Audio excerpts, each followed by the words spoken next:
Video की हम शुरुआत करते हैं।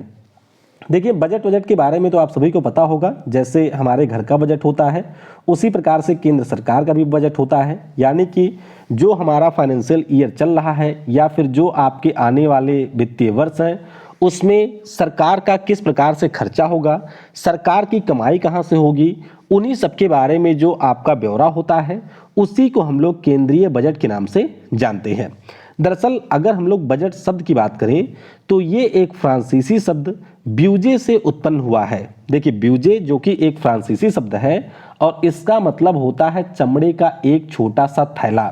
तो सबसे पहले इंग्लैंड में बजट शब्द का प्रयोग किया गया था और मुख्य रूप से यहाँ पर उस थैले के लिए इसका प्रयोग किया जाता था जहाँ पर इस प्रकार के जो हमारे सरकारी व्यय होते थे उनको पूरा करने के प्रस्ताव रखे जाते थे। तो सिंपल सा है, इसके बारे में आपको यहाँ से ध्यान रखना है। अब हम लोग बात करेंगे हमारे यहाँ पर जो केंद्रीय बजट का इतिहास है या जो भी उससे जुड़े हुए महत्वपूर्ण तथ्य हैं। सबसे पहले तो आपको ये ध्यान रखना है कि हमारा जो इतना बड़ा संविधान है, उस संविधान में आपको कहीं पर भी बजट शब्द देखने को नहीं मिलेगा। तो ध्यान रखिएगा, जो हमारा संविधान है उसमें आपको एक टर्म मिलेगा जिसका नाम है वार्षिक वित्तीय विवरण, यानी कि एनुअल फाइनेंशियल स्टेटमेंट, और इसी को कहा जाता है बजट, जो कि हमारे संविधान के अनुच्छेद 112 में मेंशन है। तो आपको ये ध्यान रखना है कि बजट टर्म का यूज डायरेक्टली हमारे संविधान में कहीं पर भी नहीं किया गया है।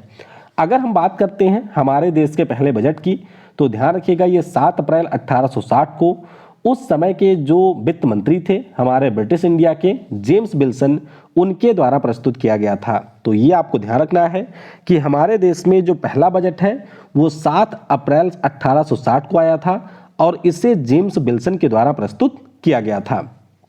आगे अगर हम बात करें तो आज़ाद भारत में जो पहला बजट है उसको हमारे देश के जो पहले वित्त मंत्री रहे थे अंतरिम सरकार के R.K. शनमुखम चेट्टी, तो इनके द्वारा 26 नवंबर 1947 को प्रस्तुत किया गया था। तो जरूर ध्यान रखिएगा, आज़ाद भारत का जो पहला बजट है ये हमारे वित्त मंत्री R.K. शनमुखम चेट्टी जी के द्वारा 26 नवंबर 1947 को प्रस्तुत किया गया था। उसी प्रकार से अगर आपसे कभी ये पूछा जाए कि जब हमारा देश एक गणतंत्र बन गया था, यानी कि 26 जनवरी 1950 के बाद, तो पहला बजट किसने प्रस्तुत किया था, तो ये प्रस्तुत हुआ था 28 फरवरी 1950 को, और ये हमारे देश के उस समय के जो वित्त मंत्री थे जिनका नाम C.D. देशमुख साहब हैं, इन्होंने प्रस्तुत किया था। तो आज़ाद भारत का पहला बजट R.K. शनमुखम चेट्टी जी के द्वारा और गणतंत्र भारत का जो पहला बजट है ये C.D. देशमुख जी के द्वारा प्रस्तुत किया गया था। आगे अगर हम लोग बात करते हैं तो आपको ये भी ध्यान रखना है कि 1958 और 59 के लिए जो बजट था उसको प्रस्तुत किया था हमारे पीएम ने। दरअसल उस समय हमारे पीएम के पास में यहाँ पर वित्त मंत्री का भी अतिरिक्त प्रभार था। तो जाहिर सी बात है, वित्त मंत्री ही बजट को प्रस्तुत करता है। तो उस समय जवाहरलाल नेहरू साहब ने 1958 और 59 का जो वित्तीय वर्ष था उसके लिए केंद्रीय बजट को प्रस्तुत किया था। तो ये पॉइंट भी आपको ध्यान रखना है। अच्छा, कई बार ये भी पूछा जाता है कि सबसे ज़्यादा बार बजट को प्रस्तुत किसने किया है, तो हमारे जो मोरारजी देसाई रहे हैं उन्होंने सबसे ज़्यादा 10 बार केंद्रीय बजट को प्रस्तुत किया है। तो ये पॉइंट भी आपको ध्यान रखना है कि मोरारजी देसाई के नाम पर सबसे ज़्यादा 10 बार केंद्रीय बजट को प्रस्तुत करने का रिकॉर्ड है। आगे अगर हम लोग बात करें तो आपको ये भी ध्यान रखना है कि जब हमारे देश में बजट आता था तो रेल का बजट अलग होता था, यानी कि रेल बजट आपका अलग से रेल मंत्री प्रस्तुत करते थे और जो हमारा यूनियन बजट होता था उसको प्रस्तुत करती थी हमारे देश के जो भी वित्त मंत्री हुआ करते थे। लेकिन 2016 से मोदी सरकार ने एक प्रावधान ये कर दिया कि जो रेल बजट होगा वो इसी केंद्रीय बजट के साथ में आएगा, यानी कि ऐसा नहीं होगा कि दोनों अलग अलग समय पर आएंगे, दोनों को एक ही में मर्ज कर दिया गया है। और अब ये जो हमारा रेल बजट है ये भी इसी केंद्रीय बजट का ही हिस्सा है। वित्तीय वर्ष 2017-18 की बात करें तो आपको ये भी ध्यान रखना है कि पहले जो हमारा बजट होता था ये फरवरी के आखिरी दिन को प्रस्तुत किया जाता था, लेकिन 2017-18 से ये व्यवस्था कर दी गई कि अब जो बजट होगा वो 1 फरवरी को प्रस्तुत किया जाएगा। कब? 1 फरवरी। तो ये व्यवस्था आपकी 2017-18 से लागू हो चुकी है। फिर आपको ध्यान रखना है कि इस बार का जो हमारा बजट है यानी कि फाइनेंशियल ईयर 2022-23 के लिए ये हमारे वित्त मंत्री निर्मला सीतारमण जी के द्वारा 1 फरवरी 2022 को प्रस्तुत किया गया है।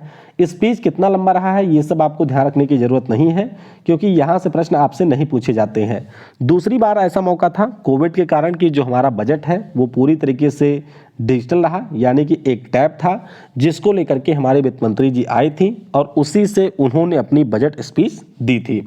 निर्मला सीतारमण जी के बारे में आपको ये भी ध्यान रखना है कि ये हमारे भारत की पहली महिला पूर्णकालिक वित्त मंत्री हैं। कौन? निर्मला सीतारमण जी।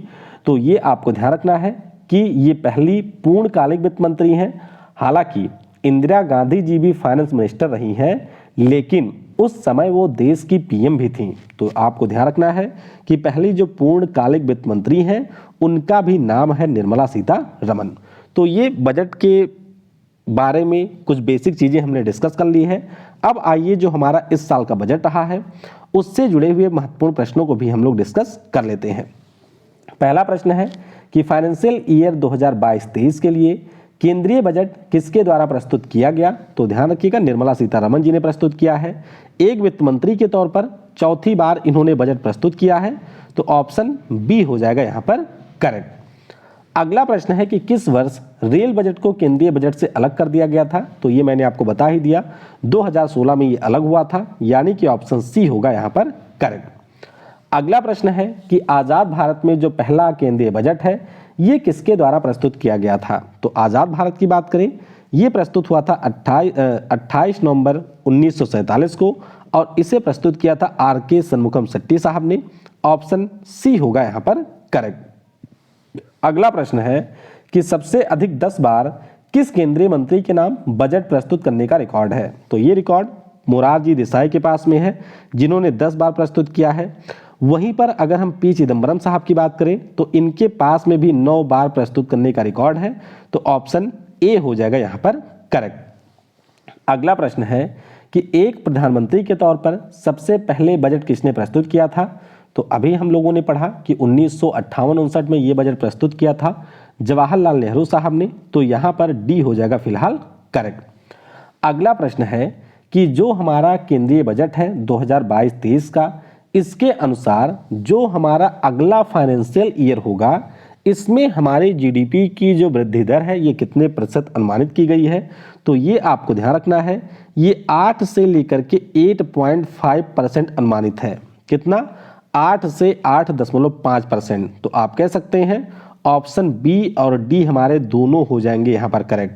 तो इस बार जो हमारा ये इकोनॉमिक सर्वे है इसमें भी ये बताया गया कि जो अगला फाइनेंशियल ईयर होगा इसमें हमारी जो ग्रोथ रेट है वो 8 से 8.5% रहेगी। आपको ये भी ध्यान रखना है कि जो हमारा ये वित्तीय वर्ष चल रहा है यानी कि 21 और 22 वाला, इसमें हमारी ग्रोथ रहेगी 9.2%। तो दोनों आपको ध्यान रखने हैं। पिछले अगले वाला जो एस्टिमेट है वो 8 से 8.85 है और जो करंट हमारा फाइनेंशियल ईयर चल रहा है इसके लिए है 9.2%। अगला प्रश्न है कि केंद्रीय बजट 2022-23 में कितने किलोमीटर के राष्ट्रीय राजमार्ग के निर्माण का लक्ष्य रखा गया है? तो ये टारगेट है 25,000 किलोमीटर का। जरूर ध्यान रखिएगा, 25,000 किलोमीटर का टारगेट है, तो ऑप्शन बी होगा यहाँ पर करेक्ट। अगला प्रश्न है कि केंद्रीय बजट 2022-23 में पीएम गति शक्ति योजना में कितने कारकों को शामिल किया गया है? तो ये काफ़ी महत्वपूर्ण है। हालांकि ये योजना आपके पिछले साल की ही है, तो इसमें टोटल हमारे 7 पिलर हैं। ऑप्शन ए हो जाएगा करेक्ट। अब देख सकते हैं क्या क्या चीज़ें हैं, जैसे हमारा सड़क मार्ग हो गया, रेल मार्ग हो गया, हवाई मार्ग है, विमानपत्तन हो गया, माल परिवहन है, जल मार्ग है और हमारी लॉजिस्टिक और संरचना है। यानी कि पूरे देश में जो हमारे इस प्रकार के ट्रांसपोर्टेशन के मीडियम है इनको और ज़्यादा बेहतर किया जाएगा पीएम गति शक्ति योजना के तहत। तो ऑप्शन ए होगा यहाँ पर करेक्ट। अगला प्रश्न है कि केंद्रीय बजट 2022-23 में अगले 3 वर्षों में कितनी उत्कृष्ट वंदे भारत ट्रेन चलाए जाने का लक्ष्य है? आपको पता होगा ट्रेन 18 या वंदे भारत हमारे देश की सबसे उत्कृष्ट ट्रेन है और सरकार ने ये कहा है कि अगले 3 वर्षों में हम लोग इस प्रकार की 400 ट्रेन चलाएंगे। ऑप्शन डी होगा यहाँ पर करेक्ट। अगला प्रश्न है कि केंद्रीय बजट 2022-23 के अनुसार 3 वर्षों में मल्टी मॉडल लॉजिस्टिक के लिए कितने पीएम गति शक्ति कार्गो टर्मिनल बनाए जाएंगे? तो ध्यान रखिएगा यहाँ पर ये जो टर्मिनल होंगे इनकी संख्या होगी 100। ऑप्शन सी हो जाएगा यहाँ पर करेक्ट। अब ये आप लोग समझ पा रहे होंगे संभवतः। देखिए कार्गो टर्मिनल मुख्य रूप से हमारे वह स्थान होते हैं जहाँ पर हमारे बाहर से जो चीज़ें मंगाई जाती हैं या फिर हम बाहर की जो भी चीज़ें भेजते हैं, ये एक प्रकार के स्थान होते हैं जहाँ पर इनको स्टोर किया जाता है। यानी कि बाहर से अगर सामान आएगा तो वो हमारा यहीं खाली होगा, या फिर अगर हमको बाहर कोई सामान भेजना है तो वो इसी स्थान पर आएगा और यहीं से लोड करके भेजा जाएगा। तो इसी को कार्गो टर्मिनल कहा जाता है और इस प्रकार के 100 टर्मिनल बनाए जाने का लक्ष्य है। तो सी होगा करेक्ट। अगला प्रश्न है कि केंद्रीय बजट 2022-23 में एक कक्षा एक टीवी चैनल कार्यक्रम के लिए किस योजना की घोषणा की गई है। हालांकि ये योजना पहले से ही चल रही है। पहले यहाँ पर 12 टीवी चैनल थे, अब कहा गया है कि 200 टीवी चैनल होंगे और योजना का नाम है पीएम ई विद्या। क्या नाम है? पीएम ई विद्या नाम है। तो बी हो जाएगा फिलहाल के लिए यहाँ पर करेक्ट। तो देख सकते हैं ये 1 क्लास 1 टीवी चैनल प्रोग्राम है जिसको 200 टीवी चैनल तक एक्सपांड किया जाएगा। फिलहाल अभी ये 12 चैनल तक चल रहा है। तो ऑप्शन बी होगा करेक्ट। अगला प्रश्न है कि केंद्रीय बजट 2022-23 में सूक्ष्म व लघु उद्यम गारंटी ट्रस्ट के तहत एमएसएमई को कितने रुपए का अतिरिक्त क्रेडिट दिया जाएगा। तो अगर हम लोग एमएसएमई क्षेत्र की बात करते हैं तो इनको टोटल 2 लाख करोड़ रुपए का क्रेडिट दिया जाएगा। ऑप्शन बी हो जाएगा यहाँ पर करेक्ट। तो ध्यान रखिएगा केंद्र सरकार ने ये कहा है कि हम लोग वैसे तो एमएसएमई सेक्टर को यहाँ पर क्रेडिट गारंटी फंड दे ही रहे हैं, लेकिन जो फंड हमने दिया हुआ है उसमें एडिशनल 2 लाख करोड़ का फंड हम लोग और देंगे। तो ध्यान रखिएगा 2 लाख करोड़ और दिया जाएगा। तो बी होगा करेक्ट। अगला प्रश्न है कि केंद्रीय बजट 2022-23 के तहत कितने रुपए के साथ raising and accelerating MSME performance programme को शुरू किया जाएगा। तो ये आपका शुरू होगा 6000 करोड़ रुपए के साथ में। ऑप्शन ए हो जाएगा फिलहाल के लिए करेक्ट। तो ये भी मुख्य रूप से हमारे देश में जो एमएसएमई सेक्टर है उसको और ज्यादा बूस्ट करने के लिए शुरू किया जाएगा। ए होगा करेक्ट। अगला प्रश्न है कि केंद्रीय बजट 2022-23 के तहत कितने आंगनवाड़ियों को सक्षम आंगनवाड़ी में अपग्रेड किया जाएगा। तो इनकी संख्या हो जाएगी 2 लाख। कितनी 1 लाख होगी इनकी संख्या। तो ऑप्शन 1 नहीं है जी, 2 लाख है। हाँ जी ये सी होगा, 2 लाख हो तो यहाँ पर सी हो जाएगा करेक्ट। तो ध्यान रखिएगा बजट स्पीच में हमारे वित्त मंत्री ने ये भी कहा है कि हमारे यहाँ पर जो 2 लाख आंगनवाड़ी हैं इनको और बेहतर किया जाएगा, यानी कि सक्षम आंगनवाड़ी में इनको अपग्रेड किया जाएगा। तो यहाँ पर सी हो जाएगा करेक्ट। अगला प्रश्न है कि केंद्रीय बजट 2022-23 में कितने रुपए के पीएम डिवाइन योजना की घोषणा की गई। तो नाम से ही आपको ये दैवीय योजना लग रही होगी। तो पीएम डिवाइन योजना की जो राशि है वो 1500 करोड़ रुपए है। कितनी है? 1500 करोड़ रुपए है। तो ऑप्शन बी हो जाएगा यहाँ पर करेक्ट। तो देख सकते हैं जो हमारे उत्तरी पूर्वी भारत के राज्य हैं वहाँ पर जो अवसंरचना है या फिर जो हमारे सामाजिक विकास की परियोजनाएं हैं उसके लिए इसकी घोषणा की गई है। योजना की जो राशि है ये 1500 करोड़ रुपए है और ये भी कहा गया है कि जो भी हमारे उत्तर पूर्वी भारत के राज्यों में रहने वाले युवा हैं या फिर महिलाएं हैं उनको आजीविका के साधन उपलब्ध कराए जाएंगे इस योजना के अंतर्गत। तो अमृतकाल में पीएम डिवाइन योजना भी शुरू हुई है। बी हो जाएगा फिलहाल के लिए करेक्ट। अगला प्रश्न है वित्तीय वर्ष 2022-23 में 48,000 करोड़ रुपए में पीएम आवास योजना के तहत कितने लाख आवास के निर्माण का लक्ष्य है। तो ध्यान रखिएगा वैसे 2015 में जब सरकार ने अपना बजट प्रस्तुत किया था तो उन्होंने 2022 के लिए अपने 10 टारगेट भी घोषित किए थे और इस बार बजट में उन्होंने इसके ऊपर बिल्कुल भी चर्चा नहीं की है। और आपको पता होगा उसी समय ये टारगेट था कि जो हमारे देश में हर व्यक्ति को आवास है वो 2022 तक हम लोग कर लेंगे अचीव। हालांकि इसके बारे में कोई भी जानकारी नहीं दी है सरकार ने। एक नई घोषणा कर दी गई है इस अमृतकाल के बजट में कि 80 लाख हम लोग नए घर और बनाएंगे। चलिए अच्छी बात है ये। तो ऑप्शन डी हो जाएगा फिलहाल के लिए करेक्ट। तो फिलहाल के लिए 48,000 करोड़ रुपए अलॉट किए गए हैं और कहा जा रहा है कि इस योजना के अंतर्गत 2022-23 में 80 लाख नए घर बनाए जाएंगे। तो ऑप्शन डी हो जाएगा करेक्ट। अगला प्रश्न है कि केंद्रीय बजट 2022-23 में बजट अनुमान कितना है, यानी कि हमारा बजट एस्टिमेट कितना है, तो ध्यान रखिएगा ये है 39.44 लाख करोड़। कितना है? 39.44 लाख करोड़ ये हमारा बजट अनुमान है।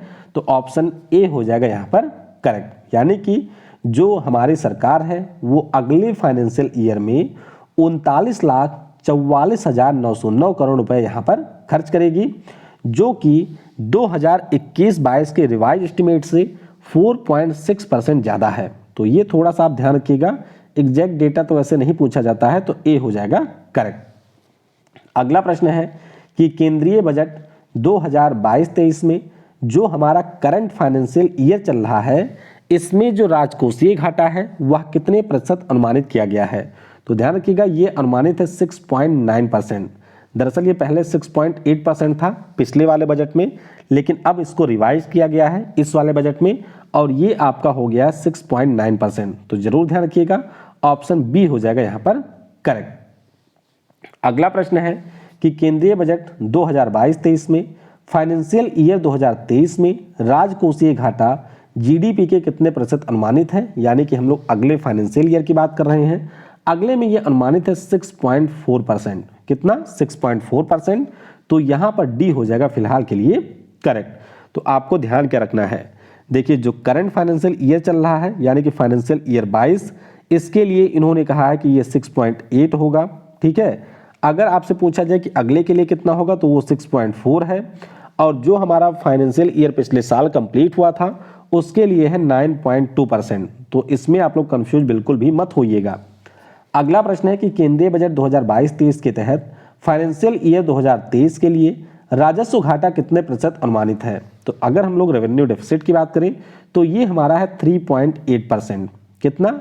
मैं बात कर रहा हूँ अगले फाइनेंशियल ईयर की जो कि अभी शुरू नहीं हुआ है, तो उसके लिए ये 3.8% अनुमानित है। तो डी हो जाएगा यहाँ पर करेक्ट। अब ध्यान आपको क्या रखना है, देखिए जो फाइनेंशियल ईयर हमारा बीत चुका है यानी कि 2020-21 का, उसमें ये 7.3% था। पिछले साल जब बजट आया था तो हमने इस फाइनेंशियल ईयर के लिए इसको अनुमानित किया था 5.1%, जो कि रिवाइज किया गया है इस बजट में, ये 4.7% हो चुका है।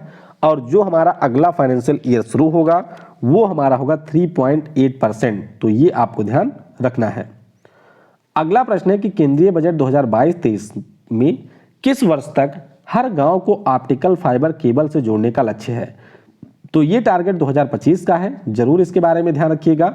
ऑप्शन फिलहाल के लिए बी हो जाएगा यहाँ पर करेक्ट। अगला प्रश्न है कि केंद्रीय बजट 2022-23 में जो सहकारी समितियां हैं उनके लिए वैकल्पिक कर भुगतान को 18.5% से घटाकर कितने परसेंट कर दिया गया है। तो ये कर दिया गया है 15%। तो थोड़ा सा हमारे जो सहकारी समितियां हैं उनको यहाँ पर छूट दी गई है, तो ध्यान रखिएगा ये 15% कर दिया गया है। ऑप्शन डी हो जाएगा यहाँ पर करेक्ट। अच्छा, इसके अलावा आपको ये भी ध्यान रखना है कि ऐसी सहकारी समितियां जिनकी कमाई 1 करोड़ से 10 करोड़ के बीच में है उनके अधिभार को भी यहाँ पर 12% से घटा करके 7% किया गया है। तो आप कह सकते हैं कि सहकारी समितियों की थोड़ी सी छूट यहाँ पर सरकार के द्वारा दी गई है, डी होगा करेक्ट। अगला प्रश्न है कि केंद्रीय बजट 2022-23 में गैर मिश्रित ईंधन पर 1 अक्टूबर 2022 से प्रति लीटर कितने रुपए का विभेदक उत्पाद शुल्क देना होगा। अब ध्यान रखिएगा यहाँ पर एक्साइज ड्यूटी देनी होगी अगर कोई भी ऐसा पेट्रोलियम है जिसमें कोई भी हमारा अन्य चीज नहीं मिली हुई है। जैसे आपको पता होगा कि जो हमारा पेट्रोल है उसमें हम लोग एथेनॉल मिलाते हैं, तो अगर मान लीजिए प्योर पेट्रोल होता है और अगर आपको वो मार्केट में मिलती है तो आपको पर लीटर 2 रुपए एक्स्ट्रा यहाँ पर देने पड़ेंगे उस पार्टिकुलर पेट्रोल के लिए। तो ध्यान रखिएगा गैर मिश्रित ईंधन पर 1 अक्टूबर 2022 से प्रति लीटर 2 रुपए का टैक्स भी देना होगा सरकार को। तो सी हो जाएगा यहाँ पर करेक्ट। अगला प्रश्न है कि केंद्रीय बजट 2022-23 में नेशनल पेंशन सिस्टम के तहत राज्य सरकार के कर्मचारियों की कटौती में कितने प्रतिशत सरकार के योगदान का प्रस्ताव है। देखिए होता क्या है कि जो पुरानी पेंशन समाप्त हुई थी उसके बाद में 2004 से ही आपके एनपीएस की शुरुआत की गई थी। तो केंद्र सरकार के जो कर्मचारी होते हैं उनका होता क्या है, जैसे मान लीजिए उनकी 70,000 सैलरी है तो इनका 10% हर महीने कटता रहेगा, यानी कि 7,000 हर महीने कटता रहेगा। और इस 70,000 का जो 14% है वो आपकी सरकार देती है इन कर्मचारियों को, और 7,000 प्लस इसका जो 14% है वो हर महीने इन कर्मचारियों के खाते में ऐड होता है। समझ गए ना। लेकिन ऐसी व्यवस्था राज्य सरकार के कर्मचारियों के लिए नहीं थी, उनके लिए सिर्फ 10% की व्यवस्था थी। तो सरकार ने ये कहा है कि अब जो राज्य सरकार के कर्मचारी होंगे उनके वेतन में भी इसी प्रकार का योगदान दिया जाएगा। तो ध्यान रखिएगा, ऑप्शन बी होगा यहाँ पर करेक्ट। अगला प्रश्न है कि केंद्रीय बजट 2022-23 में कितने डाकघरों को कोर बैंकिंग सिस्टम से जोड़ने का लक्ष्य है। तो हमारे देश में जो 1.5 लाख डाकघर हैं, इन सभी को अब आपके कोर बैंकिंग सिस्टम से जोड़ा जाएगा, यानी कि जो बैंकों वाली सुविधाएं हैं वो आपको पोस्ट ऑफिस के ऊपर भी मिलने लगेंगी। तो डी हो जाएगा करेक्ट। अगला प्रश्न है केंद्रीय बजट 2022-23 के तहत कितने उत्कृष्टता केंद्र के साथ national tele mental health programme को लॉन्च किया जाएगा। तो टोटल 23 उत्कृष्टता केंद्र बनेंगे। कितने? टोटल इनकी संख्या 23 होगी। तो ध्यान रखिएगा, ऑप्शन सी होगा यहाँ पर करेक्ट। अगला प्रश्न है कि केंद्रीय बजट 2022-23 में किस नदी लिंक प्रोजेक्ट के लिए 44,000 करोड़ रुपए का प्रावधान किया गया। तो अगर हम लोग इस लिंक प्रोजेक्ट की बात करते हैं तो यहाँ पर बात हुई है केन बेतवा लिंक प्रोजेक्ट की, जो कि मध्य प्रदेश और उत्तर प्रदेश इन दोनों राज्यों के लिए बहुत ही महत्वपूर्ण है। तो ऑप्शन ए हो जाएगा यहाँ पर करेक्ट। देख सकते हैं कि जो हमारा करंट फाइनेंशियल ईयर है इसमें 1400 करोड़ रुपए इसको आवंटित किए गए हैं। 9 लाख हेक्टेयर भूमि की सिंचाई इससे होगी। 62 लाख लोगों को पीने की पानी की व्यवस्था की जाएगी। इससे हाइड्रो पावर जो जनरेट होगा वह 103 मेगावाट का होगा, और जो यहाँ से सोलर पावर जनरेट होगा वो होगा 27 मेगावाट। तो ध्यान रखिएगा, ये है केन बेतवा लिंक प्रोजेक्ट। अगला प्रश्न है कि केंद्रीय बजट 2022-23 में किस नदी के 5 किलोमीटर के क्षेत्र के लिए रसायन मुक्त जैविक खेती की घोषणा की गई। तो ये घोषणा की गई है गंगा नदी के 5 किलोमीटर के रेंज में। ऑप्शन डी होगा करेक्ट। यानी कि सिंपल सा मतलब ये है, जैसे मान लीजिए ये हमारी गंगा नदी यहाँ से बहती है, तो इधर 5 किलोमीटर और इधर 5 किलोमीटर, ये जो आपका एरिया होगा यहाँ पर किसी भी प्रकार के कीटनाशक या केमिकल या रसायन वगैरह का प्रयोग नहीं किया जाएगा। यहाँ की जो खेती होगी वो पूरी तरीके से केमिकल फ्री होगी और ऑर्गेनिक फार्मिंग यहाँ पर की जाएगी। तो ऑप्शन डी हो जाएगा यहाँ पर करेक्ट। अगला प्रश्न है बहुत ही महत्वपूर्ण कि केंद्रीय बजट 2022-23 में किस वर्चुअल डिजिटल संपत्ति के ट्रांसफर पर वर्चुअल डिजिटल संपत्ति के ट्रांसफर पर कितने परसेंट के टैक्स की घोषणा की गई है। तो ये घोषणा हुई है 30% की। तो बात हो रही है ये एक प्रकार का क्रिप्टो के ऊपर लगने वाला टैक्स है, यानी कि अगर आपकी कोई भी डिजिटल संपत्ति होती है उसका आप लोग लेन देन करते हैं तो वहां पर जो आपको लाभ वगैरह होगा उसके ऊपर 30% आपको देना होगा टैक्स सरकार को। तो ऑप्शन सी हो जाएगा करेक्ट। अगला प्रश्न है कि केंद्रीय बजट 2022-23 में किस मंत्रालय के बजट में सबसे ज्यादा वृद्धि हुई है। तो ध्यान रखिएगा, यहाँ पर जो हमारा मिनिस्ट्री ऑफ कम्युनिकेशन है जिसके मंत्री अश्विनी वैष्णव साहब हैं, उसके बजट में सबसे ज्यादा वृद्धि हुई है। तो बी हो जाएगा यहाँ पर करेक्ट। अच्छा, अगर आपसे पूछा जाए कि किस मंत्रालय को सबसे ज्यादा पैसा मिलता है तो वो हमारा डिफेंस मंत्रालय है। और अगर हम लोग बात करते हैं कि किसके पैसे में सबसे ज्यादा इंक्रीज हुआ है तो ये मिनिस्ट्री ऑफ कम्युनिकेशन है, जिसके पैसे में 93% का इंक्रीज यहाँ पर हुआ है। तो ऑप्शन बी हो जाएगा करेक्ट। अगला प्रश्न है कि केंद्रीय बजट 2022-23 के अनुसार सरकार की कमाई का सबसे बड़ा स्रोत क्या है। तो ध्यान रखिएगा, सरकार ने जो उधार वगैरह दिए हुए हैं या जो सरकार की अदर लायबिलिटीज हैं उसी से सरकार को सबसे ज्यादा आय होती है। तो ऑप्शन सी हो जाएगा यहाँ पर करेक्ट। ये देख सकते हैं कि सरकार को 1 रुपया मतलब 100 रुपए कहाँ से मिलते हैं। जैसे अगर सरकार को 100 रुपए मिल रहे हैं तो 35 रुपए उसमें से बारोइंग और लायबिलिटी के हैं। उसी प्रकार से 15% आपका कारपोरेट का टैक्स होता है, 15% इनकम टैक्स होता है, इसी में आपका 16% जीएसटी होता है, नॉन टैक्स रेवेन्यू 5% है, और ये बाकी आपके होते हैं सरकार की कमाई के जरिए। तो ध्यान रखिएगा, सबसे ज्यादा कमाई बारोइंग और अदर लायबिलिटीज से होती है। अगला प्रश्न है कि केंद्रीय बजट 2022-23 के अनुसार सरकार किस क्षेत्र में सबसे ज्यादा खर्चा करती है।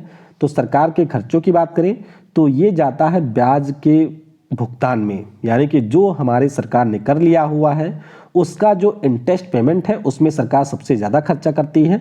तो ऑप्शन बी होगा करेक्ट। तो ये देख सकते हैं कर में जो सरकार का खर्चा होता है वो यहाँ पर 20% है। इसके अलावा जो राज्यों की हिस्सेदारी होती है टैक्स और ड्यूटीज में वो 17% है। फाइनेंस कमीशन के अनुसार जो राज्यों की हिस्सेदारी होती है वो 10% है। जो हमारे देश में सेंट्रल सेक्टर स्कीम है उसमें 15% है।